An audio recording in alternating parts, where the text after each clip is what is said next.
What's up, everybody? Welcome to another episode of On the Mic with Michael Flix. Very happy to be back, especially after the long break. I finally got a non-basketball player on the show. My guy, Ryan Ellis from Patrick Henry. How you doing today, bro? Doing pretty good, man. How about yourself? I'm doing pretty good, man. I can't complain. Like I said, I'm really happy to have someone that's not a basketball player on the show. I think I've only had basketball players on the show. I had an agent. I had somebody from, I think, a football team. But I haven't had anyone that's like doesn't play basketball at all. Yeah. And a lot of people think the show is like just for the basketball players, but it's not. We for every sport, man. I am. I just happen to film a lot of basketball, and I know a lot of the hoopers, and so they're the ones that, you know what I'm saying. And then my artwork is basketball players too, so it's like it's easy to assume that. But anyway, we got one of the best baseball players in the city on the show right now, man. Yes, sir. How long have you been playing baseball? Man, ever since I could walk. Little tykes, little baseball. Mm-hmm. I was hitting that all the time, hitting off the little tee, playing catch as soon as I can with my dad, just getting into it, watching MLB Network every night, growing up, just loving it, man. Was there ever any other sports, or was always just a focus on baseball? I played football for like a year, and I don't think I was a big fan of it. Why not?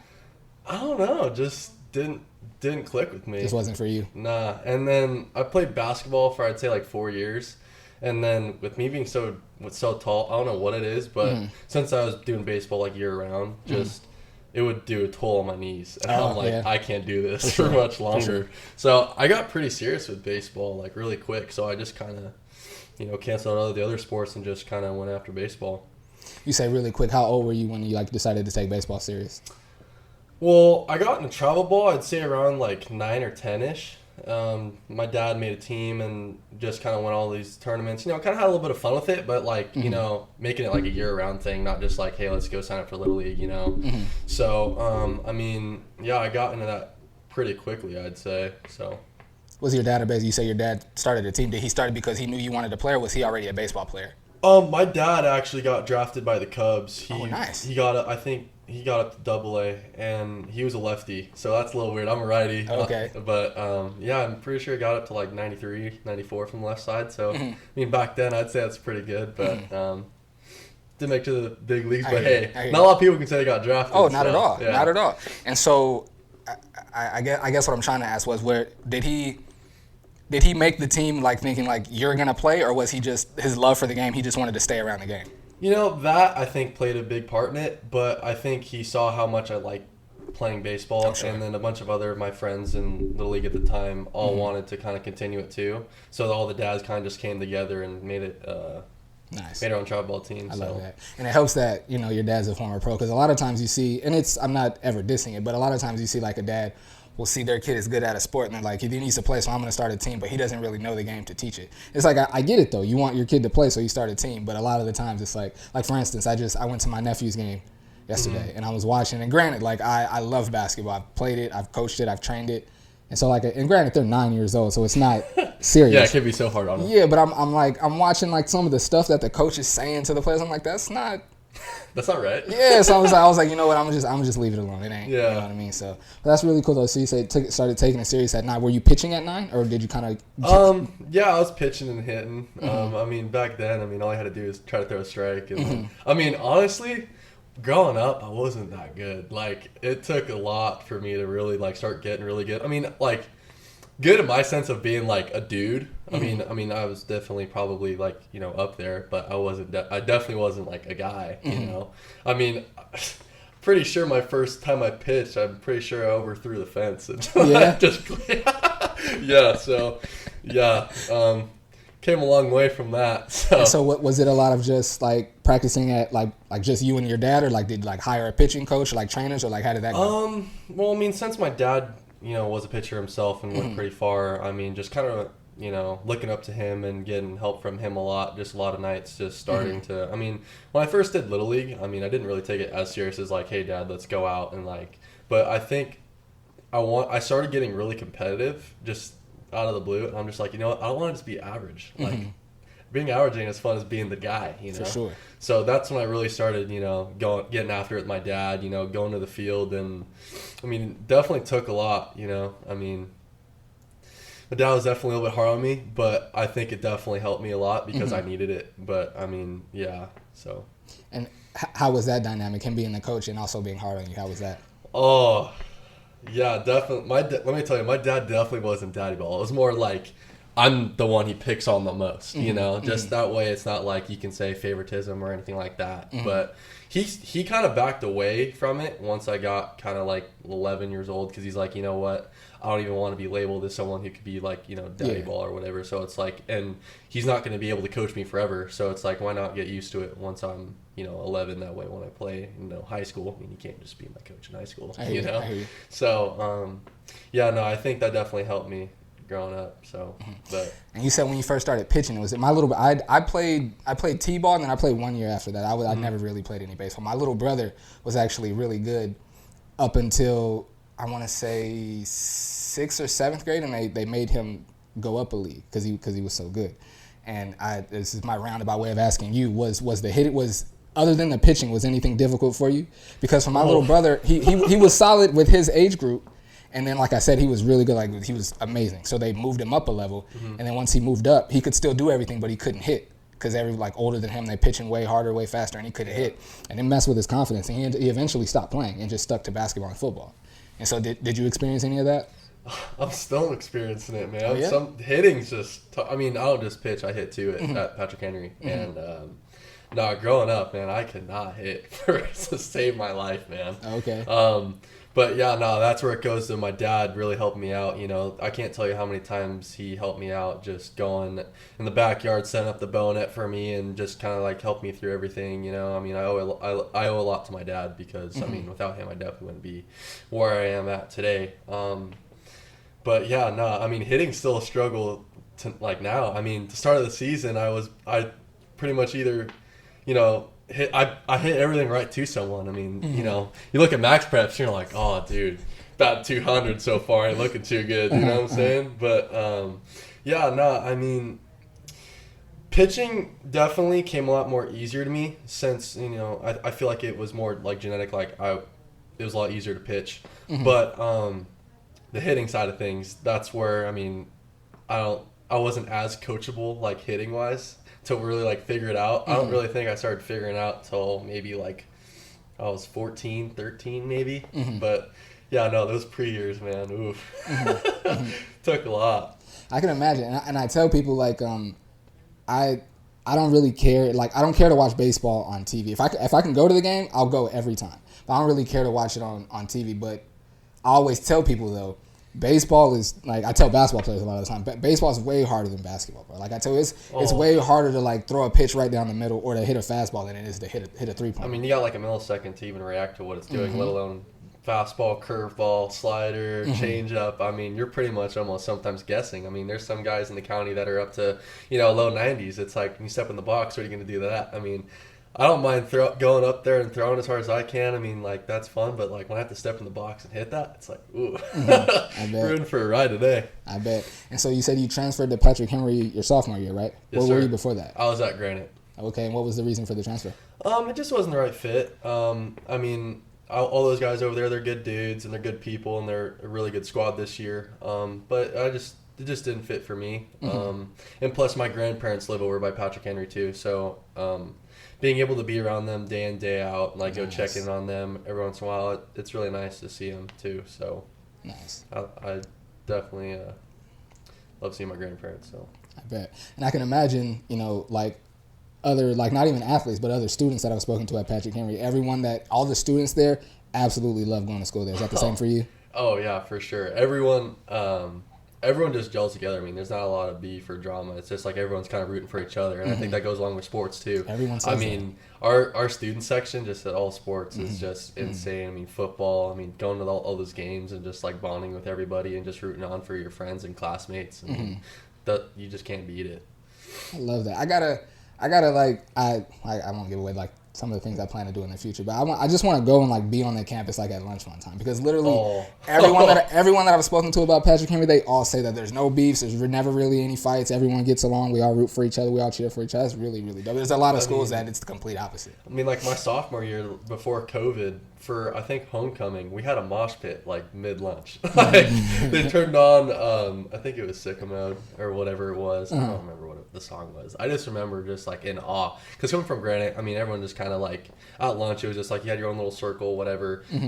Patrick Henry, it's like, I get there, and it's like, you got a DJ, and they're playing the music, and then all of a sudden, people are feeling the mood, and then it's a mosh pit. And it's like, what? I love that. So that was... Yeah, no, I mean, you just can't beat the culture at Patrick Henry, man. I love that. And see, like, my high school, like, I went to school in North County.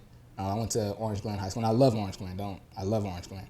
When I first got there, though, like, me being African-American in that school, like, it'd be, like, barely any African-American people there. It was definitely, like I kind of, like, found my tribe, and we clicked up. And I was kind of, everyone got along. Like, I had friends in every little pocket. But it does, like, our school was like the typical high school, like how there was like people kind of group off. But it sounds like Patrick Henry, like everyone's one big group. Everyone's always together and rooting for each other, and everyone kind of knows everybody. So it's a really good culture. Were you varsity right away at Patrick Henry? Well, at Patrick Henry, yeah, because I got there my sophomore year. Okay. And then COVID hit, so I didn't get my sophomore year. And I mean, but then junior and now, varsity, and I was sophomore year too. But I never we had, I think it was 6 games before COVID shut it down, and I never got to play because I had to sit out. I think it was 30 days because of the transfer rule. So I never got to play sophomore year, but COVID hit. I think I was a week out before I was getting to play, and COVID hit. I can't tell you how upset that made me, man. I was like, you gotta be kidding me. I've been training for this long just to like not get one. Just give me an inning. Right. Just didn't click for me. Man, I felt bad. I felt really bad for all the like high school and college, especially the college athletes when COVID hit. Man, I had so many kids telling me like, yo, this was gonna be my time to really show off so I can get a scholarship, and it messed up a lot of people. A lot of people were able to like figure things out and it worked out for them, but it messed up a lot of people, which is really unfortunate. That's why on my end, like I did, like I'm more heavily involved in basketball. That's why like on my end out in North County, I'm like trying to find a park and like invite as many people out to come and play because I'm like the athletes got to play, man. Like. It's tough. For sure. And luckily I was fortunate enough. I think COVID really helped me out because, I mean, a lot of people, you can take it as a negative, but I really took it as a positive and just ran with it. It's like now I have all this free time to just train and get as good as I can for hopefully next year. I mean, and at the time I didn't know when that was, but I just knew that all I can do is just put my head down and get after it. And, I mean, I think I wouldn't be where I am now without COVID, to be honest with you, just with how much free time we had. I mean, we had no school and just going and find a gym. And, just got after it, gained the weight, started eating a lot, started eating healthier, meal prepping, I owe a lot of help to my mom too because, I mean, she would always help me, meal prep. I help her too. Got a rice cooker, get chicken breasts and just all day. And so you really took advantage of the time.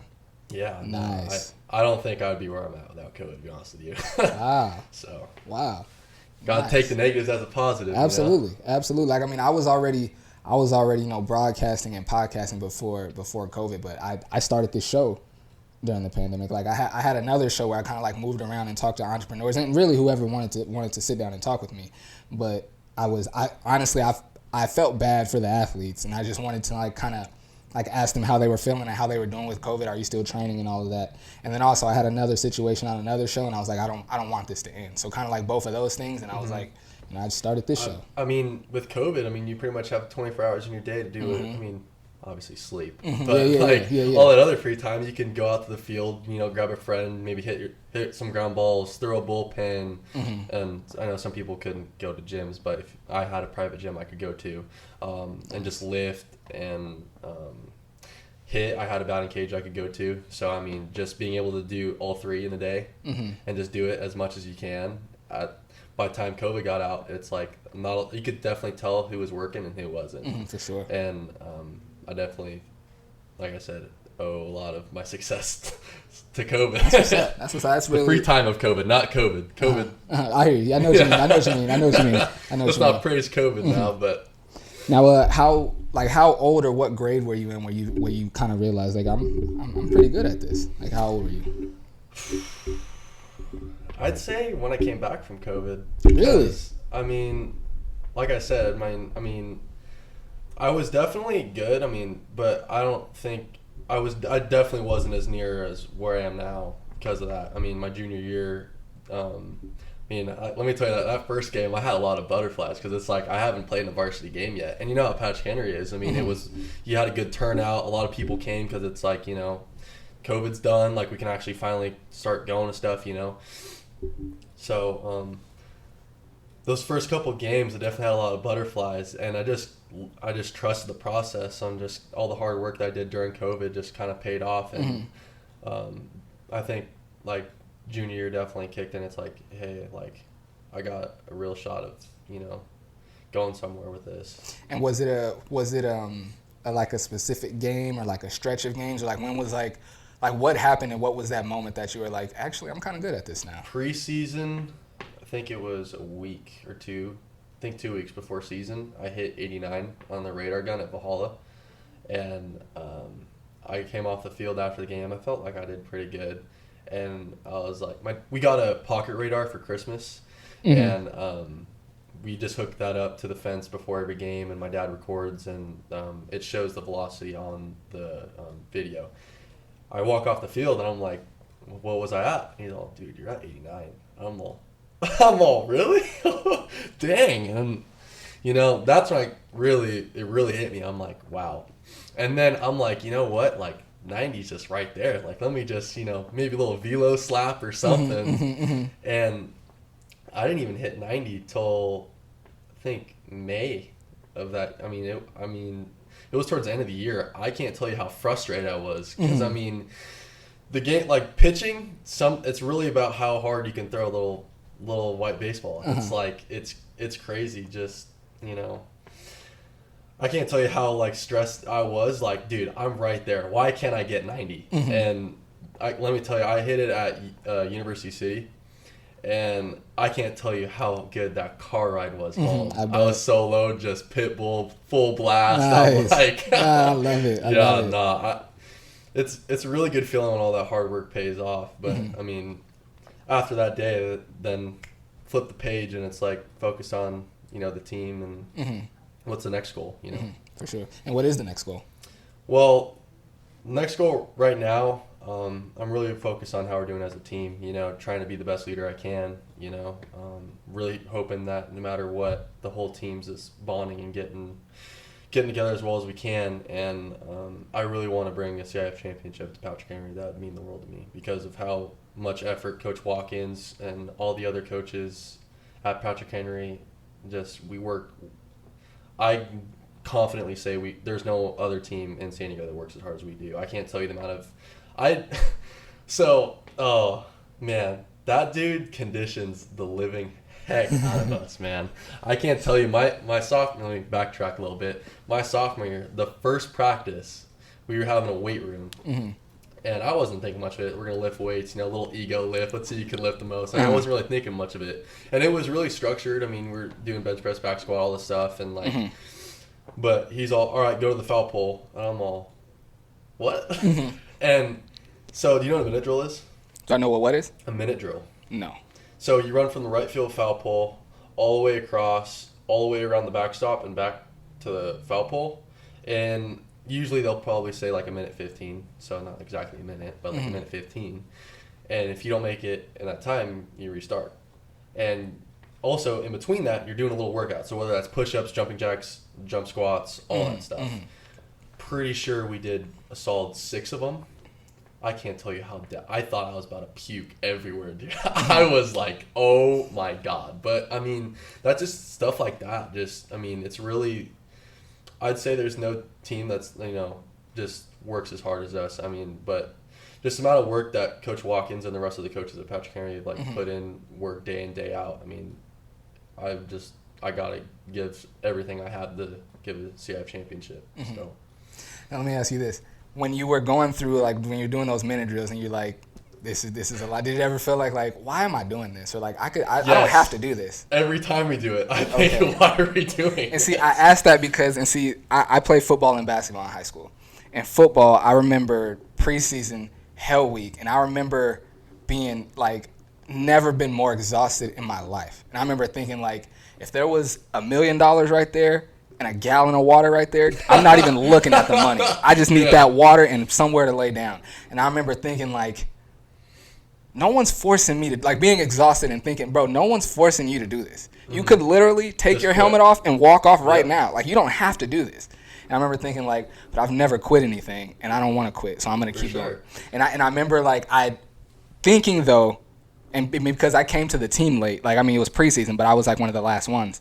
And I remember thinking, like, feeling guilty because it's like everyone else is out here working hard, and I'm the only one, like, thinking this, you know what I'm saying? And I remember at the end of the year, my coach, shout out to Coach Bro, she was such a good coach. I remember he was saying, like, you guys remember during Hell Week when you were thinking about quitting?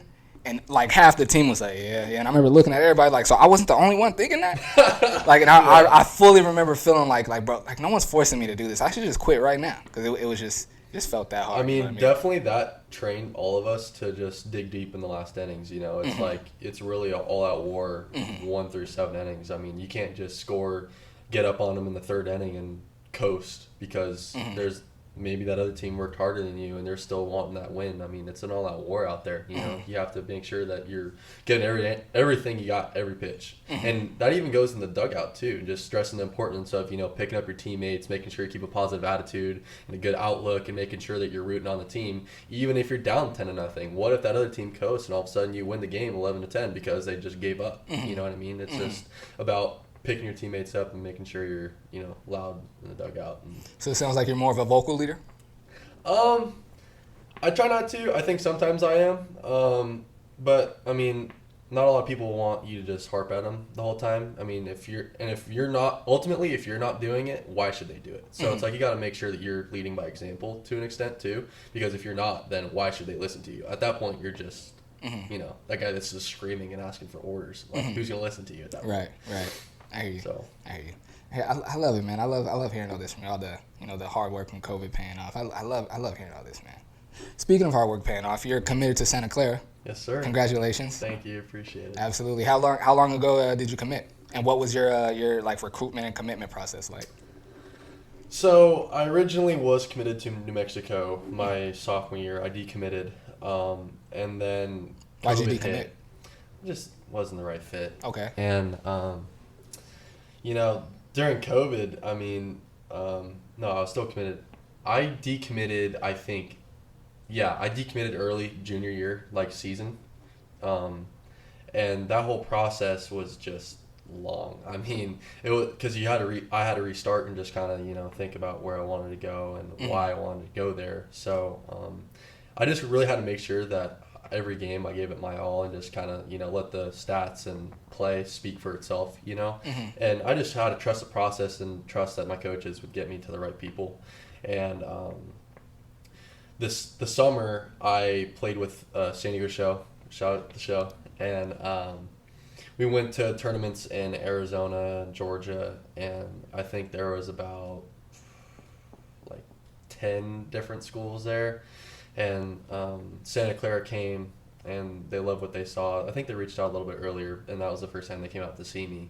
And then they came out and watched. We had a tournament at Cathedral Catholic, and they came out then. And I think I pitched, 5 innings, and I didn't give up a hit. I think I had like 10 Ks or something. Both times at Arizona, I think I went 6 innings, like 12 Ks, 1 hit, and then I went at Cathedral. I think I went 5 innings, I think no hits, and had like 10 Ks. And they liked what they saw. And in Georgia, I was in Georgia, and I just got in town, and they called me and they said that they wanted to offer me. They loved what they saw and they wanted to offer me. Nice. And I can't tell you how excited I was. I'm like, oh, that hard work just paid off. And like, so I ended up going on a visit, and they say you know what the right fit is when you get there. You just have that feeling, and I just had that feeling. I'm like, I would love to play here. Like, the campus is just beautiful. The campus was beautiful. The field was awesome. I mean, the coaches were super, super cool. And Coach Filter's background, he was the coach at San Diego State. He was a pitching coach, and he coached Steven Strasburg. Okay, nice. And he was number 1 overall draft pick. Yeah. And Coach Filter also has another number 1 overall draft pick, both pitchers. And it's like, when you see the history of that, it's Absolutely. like, why wouldn't you want to play for that? You Mm-hmm. know what I mean? Mm-hmm. So I'm just super excited to get down there. Nice. Well, congratulations again, man. Thank you. That's really, really exciting. Are you a Padres fan, or what's your favorite team? Grew up a Dodgers fan. Oh, yeah? Yeah. I mean, me too, just because I don't watch much baseball, but I'm originally from LA, so I root for the Dodgers. The weird story is, it's just, the first baseball game I watched, it was, I think, Dodgers-Padres, and I was just like, I like the Dodgers. Mm-hmm. And my parents were just like... What was it about the Dodgers? Like, what? Wait, what? What was it about them that made you like them? I love Clayton Kershaw, man. Okay. I don't know what it was, but I'm pretty sure that dude shoved that day. Mm-hmm. We're just like, oh, I'm a Dodgers fan. Like, give me his jersey. Right. I grew up idolizing Clayton Kershaw, and just growing up, I mm-hmm. love watching the Dodgers and Clayton Kershaw, and they re-signed him, so I mean, Mm-hmm. that's cool to see. But I can't tell you how much crap I've gotten over the years for being a Dodgers fan. Sometimes I'm just like, what am I doing? I bet. I tell you what, though, like, I'm not, like, against the Padres. How can you root against the Padres right now? Like, I just love seeing them win, too. I mean, so I don't really have a favorite, like, over one of the two. I root for both of them. But I'm not going to just sit here and be like, yeah, Padres, nope. Yeah. Nope, I don't want to see San Diego win. What? I hear you. So, It's a different sport, but a lot of people that I know that are hardcore baseball and Padre fans, and they also like football and the Chargers. When the Chargers went to LA, they still like rocked with them. But then, who was it? My guy Alex Bentley. He's actually but he was saying, like, he's a big time baseball guy. But he kept rooting for the Chargers when they went to LA. But then he said something about, like, the Chargers, like, tweeted out or Instagrammed out, like, support for... Oh, they supported the Dodgers over the Padres. Yeah. And that's what he was like. He said he and, like, all of his baseball fans were like, nah, we don't mess with the Chargers no more, bro. So it's like... And another thing with that, like I said, I'm a Dodgers fan. And I had never done it before, just because I don't really think to do that. But I work downtown, being a cameraman, I work downtown a lot. And during baseball season, I happen to be downtown right after the end of the Padres-Dodgers series, and the Dodgers had won it. And it was really interesting to be downtown, like, right after a Padres-Dodgers game with everybody still in their uniforms, still with the energy from being in the stadium. It was, oh, man. It was luckily no fights that I saw or anything. And actually, you know what? I was about to say it to San Diego's credit, but I guess just to the credit of the people out there. People would see, like, the opposing uniform and, like, say something to them, but it was all, like, in good fun. It wasn't like they were trying to start. It was like, oh, Padres suck. Like, with a smile, somebody would say something like, I get that. You know what I'm saying? But it was like that all night. And it was really fun to, like, be in there and be a part of that. You know what I mean? Mm-hmm. You go to Petco at all? Like, you go watch any games? Yeah, no, I definitely go to a few, but, I mean, tickets nowadays are pretty expensive. For sure. And since usually I've been really busy with baseball, I haven't been to a whole lot. I mean, I usually go to like 1 or 2 a year. But yeah, I mean, Petco is such a beautiful place. Beautiful. I love going down there. I mean, just the vibe down there, just going to downtown and like just seeing all the lights, and it's just like, I love going down there too, because it's like, if hard work really does pay off one day, like to the fullest, and I'm playing at Petco Park one day, that would be awesome. And we got to play at Petco Park. A couple of the teams got to play at Petco Park, the high school teams, and we had I think a capacity of 1,000 or whatever. Like, you invited all your family or friends or whatever. And man, that game was something else. We played Mira Mesa. I got to pitch, and I can't tell you the amount of butterflies I had, because I'm just like, and it didn't even hit me like the first inning, because I was so locked in, and like, I'm like, I got a game to play, like, yeah, this is cool, but like, I got to focus up, And I think, the third inning, the first inning, I threw the first pitch, and hearing the crowd like, yeah, I threw a strike, and hearing the crowd, I was all, oh, cool. I didn't look up and admire it, but I'm just like, oh, this is so sick. Right. And it didn't hit me till the third inning. My buddy Max Shavasteri, shout out Max, he was playing shortstop, and he came to the mound, and I think there was a run on first and second. Came up to the mound, he's all, hey bro, I know you got this, but I just want to step on the mound. You're at Petco Park, dude. This is so sick. And I'm just like, dude, I'm like, what?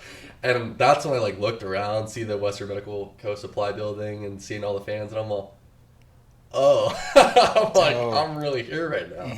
And that's when I definitely got a little bit more butterflies. But nah, you can't beat Petco Park, man. Like that and maybe PNC Park, Pittsburgh. Those got to be the two like coolest. I just love that downtown baseball field vibe. I see. Like being in the city, you know. I mean, it's just so cool. That's dope. That's dope. I actually have I try so hard not to talk about myself when I do interviews and stuff, but I have a very similar story to that. When I was playing Pop Warner football, we actually got to play the championship at Qualcomm.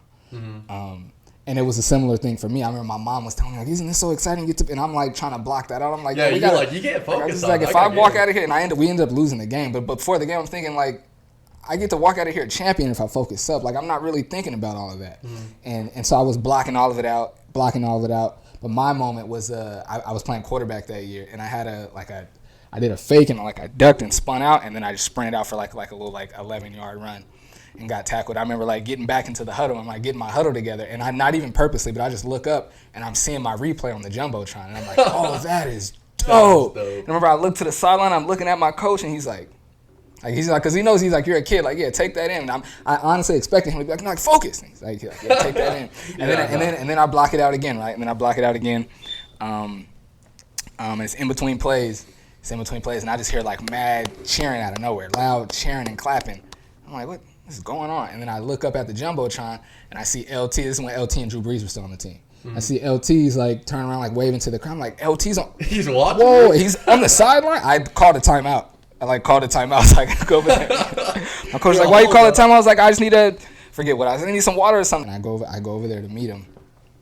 But then I don't see him. So then it's I turn back around and I'm waiting for the time and the timeout to go away so I can go back on the field. And I'm just standing there. And I'm like, I didn't even see him. I didn't even meet him. And I feel like I've heard good throw quarterback. And I thought it sounded like my dad. I thought it was my dad. I'm like, my dad wants. I turn around and it's LT, bro. Telling me that I just did a good job. I was like, whoa. And I'm looking at I'm like, this is LT. He's like, yeah, it's LT. And he let me have my moment, and I went back on the field. But it was really dope. Got to take a picture with Drew Brees after the game. I was really, really dope. So yeah, Santa Clara. What's it? You say you've already visited the school. What is have you thought about the dynamic of going from now being a captain that's kind of like leading the way to being a young pup on the team that's kind of find his way? Oh, yeah, for sure. I mean, I'm going to go there and just try to be a sponge, absorb all the knowledge I can from those guys because, I kind of looked at it. I actually talked to my buddy about this today. When you think about it, you got some, freshmen on the team or whatever. You don't want them to be the guys that are, really, all out there, trying to be a leader or whatever. So it's I'm just want to go there and just, listen, learn, and just grow, because if you don't, you just become, that guy that's yeah, I hear you. But nah, man, I'm super stoked to head over there, and I actually met the team. They seem like really good dudes, and I just can't wait to go ball out with them, Nice. But yeah, no, definitely gonna just be a sponge and just, I hear you. It's not my place to. I still gotta earn my stripes, I hear you. Now, away from baseball, what do you do to kind of unwind, or what do you do in your free time? Some of your hobbies. I love watching documentaries. I will love watching. Have you seen Tom Brady's The Man in the Arena? I've only seen episode 1 and 2. I think I haven't gotta finish it. Okay. It is so good, and I just love watching stuff like that, The Last Dance, and just stuff like that. That's one thing. Have you seen Notorious? The Conor McGregor documentary? I haven't seen that one. I love that. You gotta watch that. But I love doing that stuff because it just kind of, you watch it and those guys are leaders or guys that I look up to, and you pick out things that you can do maybe that you don't do good enough, and try to be a better leader or just a better athlete, not even just as a leader, but just how can I grow? And just watching stuff from their documentaries, seeing their work ethic, how much time they really put in this to their craft, it just shows. It's sometimes you just watch it and you're like, damn, am I really working hard enough? And it's just watching stuff like that, it really taught me no matter how hard you think you're working, you can always work a little bit harder. And there's always someone out there that is just as hungry, if not hungrier than you. So you just got to give it your all and just make sure that, you're working harder than everybody. That's just one thing. But as far as like really unwinding, I mean, video games is awesome. I'm a big like supercross, motocross guy. So I love playing like dirt bike games. Because I mean, you just flow up the track, and it's like you don't even have to think about anything. And then MLB The Show with the teammates, well, that gets so fun and heated too. But that stuff, and then going to the beach or just hanging out with friends. I mean, stuff like that just unwinds. So. Now you mentioned The Last Dance. Do you watch much basketball? Recently, not a whole lot, to be honest with you, but I definitely know, like, you know, about MJ and stuff. Okay, so we could talk about it then. Who's the best? Who you got as a GOAT? I gotta go with Jordan, man. Yeah? I gotta go. How could you not? The shoes, just growing up, everyone watched Jordan, you know. I mean, you know, he won, what, six championships? Yeah. And he played how many years? I think 14. I'm not sure. Yeah, I think 14. How can you not just look at him and go like, man, that dude's the GOAT? I mean, and his scoring stat. I mean, like you could talk about like LeBron. I mean, all these guys are good. Like I'm not the big basketball guy, but like in my perspective, Jordan won the most or did he win most? Out of these three, yeah. He won the most, and he's played less games or seasons. Right. How could you not that dude's a GOAT? I see what you're saying. So. And then it's hard. Like his resume is like he's never been to a Game 7. Like he undefeated in the finals. Like it's. I mean, how can you not go GOAT right there? And that's what I say. Like his resume is untouchable. Like he's got to be the greatest. But I feel like LeBron's better than him though. Like he's a better basketball player. And I know all the basketball OGs gonna get on my head about that. But that's truly how I feel, man. That's truly how I feel. Like MJ's the GOAT. He's the greatest. Nobody's ever gonna top his greatness. But LeBron does everything at man. And anyway, we don't gotta keep going super far down. Did you watch any other sports besides baseball? Are you a big football fan or no? Football, yeah. I did fantasy football this year. I got 3rd out of like 10. I mean, nice. Fantasy football is something else. I get so heated over that. But it's fun. I love playing fantasy stuff because it's like I don't really bet or anything, but just like, you know, bragging rights with the homies, you know. I can't tell you how many games I like flip between like watching like certain drives because I got Nick Chubb or I got Aaron Rodgers or just seeing that. So I love watching football. And then, like I said, Supercross, I love watching that because those dudes are insane. I could not. I bet. Have you ever watched Supercross? A while ago, not recently. I mean, especially with those dudes, if they make a slight little mistake, I mean, the amount of injuries that those dudes have, that's not for me. I hear you, man. Damn. Oh, that was going to be my question. It's kind of backtracking a little bit. How much of... I mean, you have to be very skilled to be like an elite pitcher like you are. But how much of pitching and being on the mound is like a chess match with the batter? All of it. Yeah. I mean, you really have to think ahead sometimes too. I mean, just sometimes you got to think like, hey, is this dude really going to touch the fastball? You know, like, I mean, you just look at the swing, or sometimes I just stare down like the guy in the eyes and just look at him and see like, is he really like wanting it? Like, is he really like, you know, does he really get in there and it's like he looks like he wants the smoke, or it's like, or is he just gonna sit up there and take 3 pitches and, you know, call it a day? But no, I mean, you just have to. I mean, for example, like pitch 1, if he's late on the fastball, I mean, why would you slow his bat up by throwing him a changeup or a curveball? Throw it again, throw it inside, outside. Like, it's the whole pitching's just a nothing but chess match, man. It's crazy. And see, up until maybe because I don't watch much baseball and I'm not really into it. And when my brother played, he pitched a couple times, but he wasn't really a pitcher. So maybe that's why I never really thought about it until I had you come in. And I thought like it's got to be like a lot of playing chess and like mental games up there with the batter. Let me tell you, after the games I pitch, I'm mentally drained. Like, I bet. just thinking about all those. I mean, just think about going a complete game, 7 innings. That's a lot of batters you have to really think about. A lot of pitches you have to think about. Like, because I mean, heck, one pitch can change a game. There could be a runner on, or it could be no runners on. Your hitters might not hit that day, and you lost 1-0 because you left the fastball right down the middle and they took a yard. I mean, like, you just really have to make sure that like you don't mess up one time, because that one pitch could change the whole entire game. So, nothing but chess. It sounds like you almost have to think It sounds like you have to think almost as much as a quarterback would in football. I don't want any football players coming after me about that, so I'm just gonna say it's two different animals. I hear you.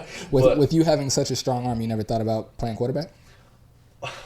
And I can't tell you how many times in PE I just let it chuck. They're like 50 yards. I'd be like, dude, I'm a quarterback. But like I never really like took it seriously because of how serious I was with baseball. Mm-hmm. My dad always told me it's like, dude, like football is what you can get hurt way easier, and I really don't think you want to hurt yourself in football and be sorry for it when you're sitting out in baseball. So just kind of like that. I mean, I'm just like, you know what?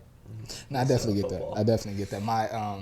I didn't really care. I was like, whatever sport I'm playing, I'm going all out. But definitely my brother and one of my best friends, Jesse, we all played football and basketball. And during football season, like they tackle guys, but it was like, it's like, bro, I'm a basketball player. I'm not about to get hurt out here. If I'm going to get hurt, it's going to be on the hardwood. I'm not going to get hurt out here. Exactly. And that's kind of that was my mindset. I'm like, I'm not trying to get hurt being a quarterback. I'd rather get hurt on the base. Well, I'd rather not get hurt at all. But like, compare the two. I'm not going to be like, dude, if I didn't play football, like I'd still be playing baseball. If I had to tell myself that, I'd be so upset. So, and now I know, like if you say for instance, if someone plays football and they want to get faster, they'll go and run track or like stuff like that.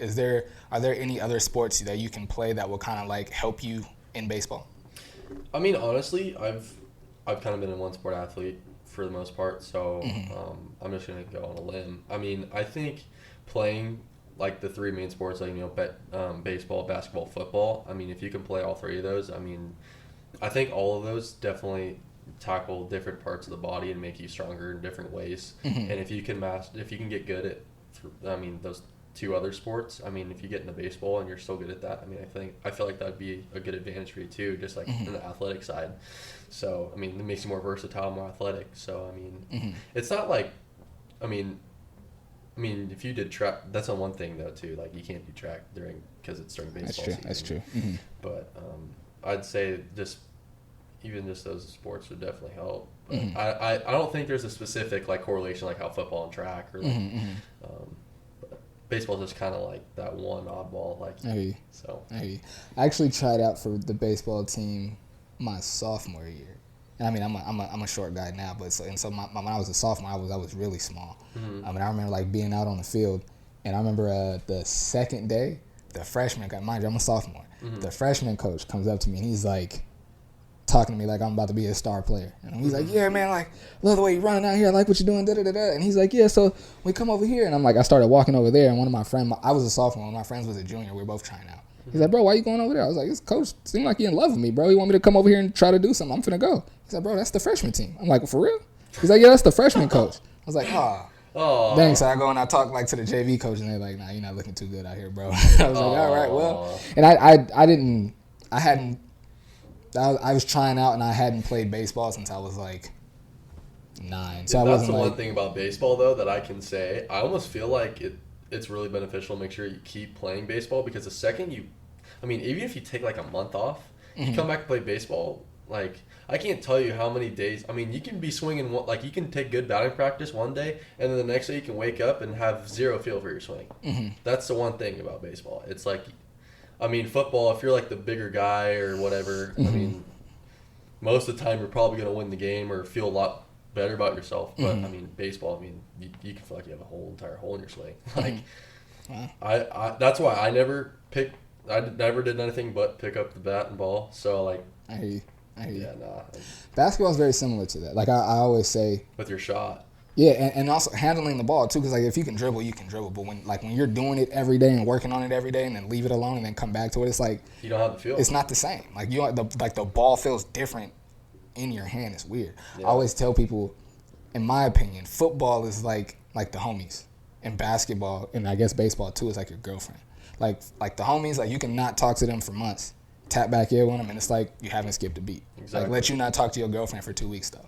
It's gonna be a problem. You know what I'm saying? No more. Exactly. And I feel like basketball and baseball are the same way. Yeah. It's like if you leave it along for a little bit, it's gonna be mad at you. Yeah, good luck coming back. Yeah, you gotta stay close to it. Absolutely. I'm super glad I had you on the show, man. This is maybe I shouldn't say it on camera. This was one of my most favorite interviews, man. Maybe because you're not a basketball player, I get to talk to you about different things. But I've really enjoyed this interview, bro. I appreciate you coming by and talking to me, man. Thank you. Thank you for coming, man. Appreciate it. Absolutely. It's been another episode of On the Mic with Michael Flix. My guy Ryan Ellis from Patrick Henry. I appreciate y'all watching, man. Until next time, take care.